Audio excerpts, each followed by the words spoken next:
பெற்றுள்ளன. இந்த கண்காட்சி கூடத்தினையும் அன்புமிகு தமிழ்நாடு முதலமைச்சர் அவர்கள் தொடங்கி வைக்க இருக்கிறார்கள்.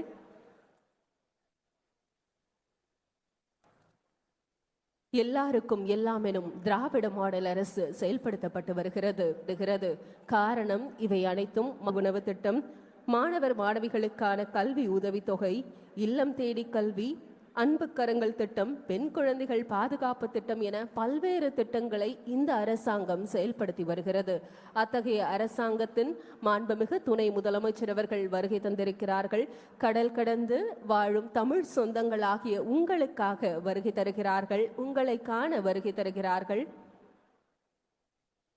கலைஞர் மகளிர் உரிமை திட்டம், மகளிர் விடியல் பயிர் சுய உதவி குழுக்கள், நண்களும் மாண்புமிகு தமிழ்நாட்டின் துணை முதலமைச்சர் அவர்களும் உங்களுக்காக இந்த காட்சி அரங்கத்தினை திறந்து வைத்து சிறப்பிக்கிறார்கள். 200க்கும் மேற்பட்ட காட்சி அரங்குகள் இங்கு அமைய பெற்றுள்ளன.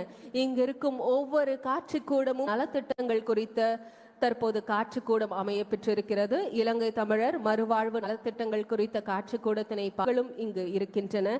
பலரும் தாங்கள் எழுதிய புத்தகங்களையும் மாண்புமிகு துணை அயலக தமிழர் நல வாரியத்துடைய உறுப்பினர், லண்டன் மற்றும் ஐரோப்பிய ஒன்றியம். இன்று அயலக தமிழர் தினம் மாண்புமிகு முதல்வர் அவர்களால் அறிவிக்கப்பட்டு, மாண்புமிகு துணை முதல்வர் அவர்களால் துவக்கப்பட்டு, இன்று எண்ணற்ற நாடுகளிலிருந்து வந்திருக்கக்கூடிய மக்கள் அனைவரும் அன்போடு கொண்டாடி கொண்டிருக்கின்றனர்.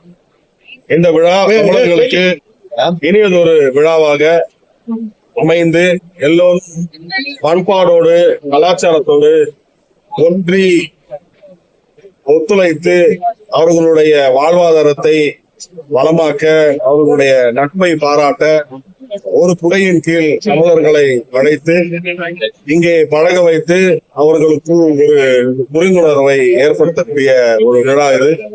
இந்த விழா இன்றும் நாளையும் நடக்க இருக்கின்றது. நாளை மாண்புமிகு தமிழக முதல்வர் தாய்மானவர் முத்துவேல் கருணாநிதி ஸ்டாலின் அவர்கள் கலந்து கொள்ள இருக்கின்றார்கள். அனைவரும் வாருங்கள், வந்து தமிழர்களாய் இணைவோம், தரணியில் ஓய்வோம் என்று கூறி விடைபெறுகிறேன். நன்றி.